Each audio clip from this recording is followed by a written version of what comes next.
Ushuaia! Ushuaia! Welcome to Ushuaia!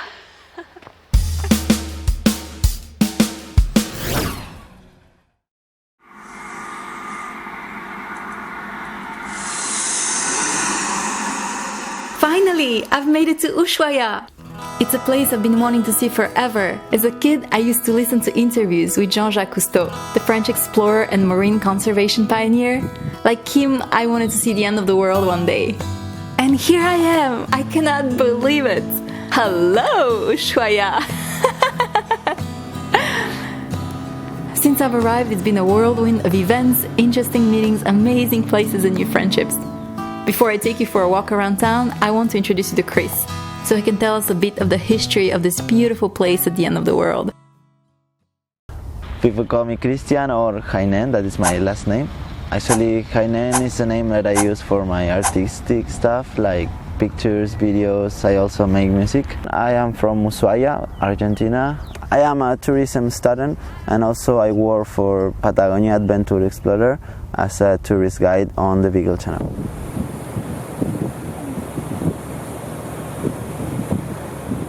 For those who don't know, Ushuaia is a city located on the north coast of the Beagle Channel.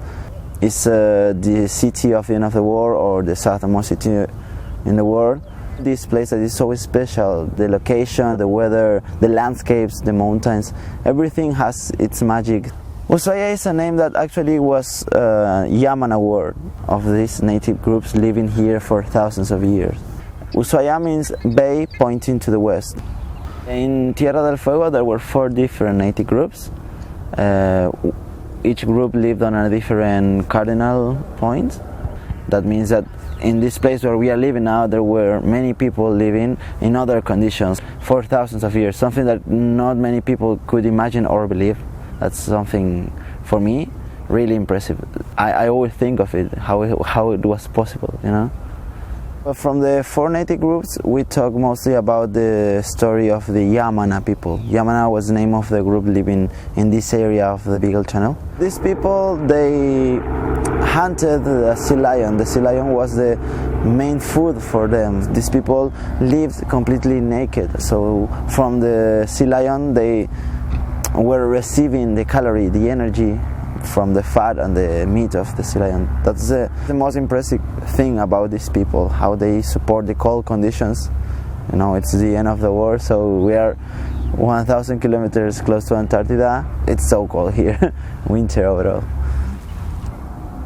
Ushuaia, it's a place for being a guide, you know what I mean? It's like, it's always happy, it's always sharing the vibes here. I work on this agency called Patagonia Explorer. We go to 17 kilometers to the east to visit a lighthouse that is called Les Éclaireurs. Okay, that's hard. But we visit different islands where there are many kind of animals, like the sea lions, different species of birds. Then we go back towards the west. We stop on a big island. Well, it's the biggest of the islands in this channel, on this side of the channel actually. We go on a small hike that lasts 40 minutes more or less to have a really nice panoramic view. Then in that place we also see an archaeological site of these Yamana people. I share with the tourists the information of everything they want to know about the mountains, this channel, the story of the place or the animals.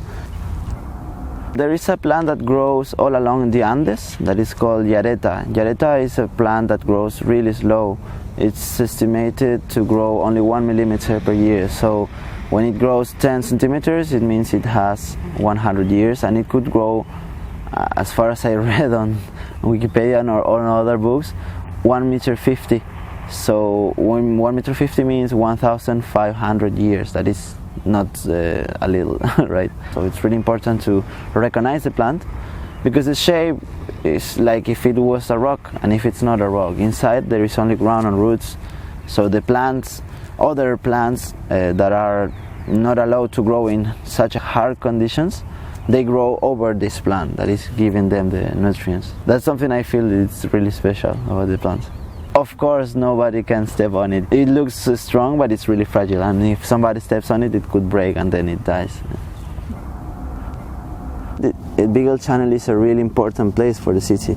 Actually, Ushuaia is the only place where you can find mixed three different ambients. That is the channel, the seawater or salty water, the forest, and the mountains. Okay, in other places in Patagonia, it's not possible to see that. So when you get on the channel, you are allowed to see sea lions with the Andes mountains on the back. That is something special.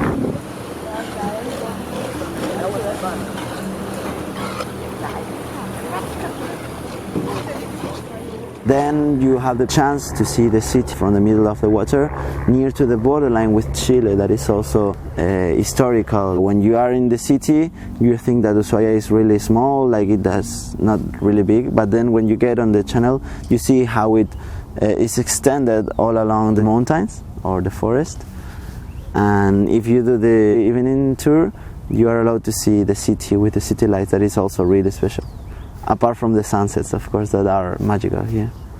Ushuaia is a really quiet place to stay in, and also it's surrounded by nature. I mean, I wake up and I see through the window, and whatever you see, you're going to find trees, the sea, the birds, the mountains, and it's all of Ushuaia surrounded by that. I feel really lucky being born here, looking to other places in the world and other kind of lifestyles, and I realize, look where I am.